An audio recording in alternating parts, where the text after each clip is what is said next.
একটু লাল লাল ঝাল ঝাল করে মাংস রান্না করো। আপনি লাল লাল ঝাল ঝাল মাংস খাবেন না? ঠিক আছে, আপনাকে ভালো করে লাল লাল ঝাল ঝাল মাংস খাওয়াতে দেখুন আমি কি করি। আচ্ছা মা, আপনি অপেক্ষা করুন, আমি এক্ষুনি করে আনছি। মা তো হিসেব করতেই ব্যস্ত, আমার কাজটা সেরে নিই।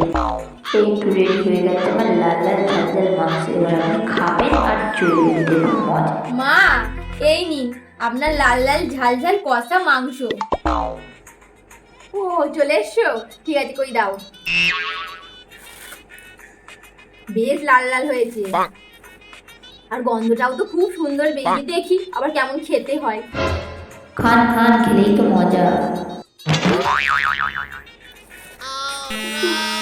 ঝাল, লেগেছে লেগেছে লেগেছে লেগেছে আগুন।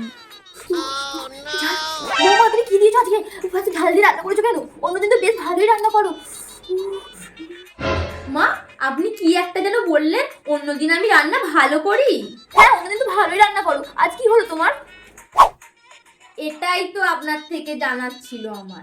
মানে তুমি কি বলতে চাইছো? মানে আমি এটা ভালো করেই জানি, আমি রোজ রোজ ঠিকঠাকই রান্না করি আর ভালোই রান্না করি, আর আপনি সেটা কবজি ডুবিয়ে আঙুল চেটে বেশ মজা করেই খান। আর রোজ রোজ বলে নুন হয়নি, ঝাল হয়নি, চিনি হয়নি বলে বলে আমাকে রান্নার খোটা দেয়। তাই আজকে আমি ইচ্ছা মনে করে ঝাল দিয়ে এনেছি। আমি আপনাকে এটা বোঝাতে চেয়েছিলাম যে খারাপ রান্না কতটা খারাপ হয়, আপনি খেয়ে সেটা বুঝুন।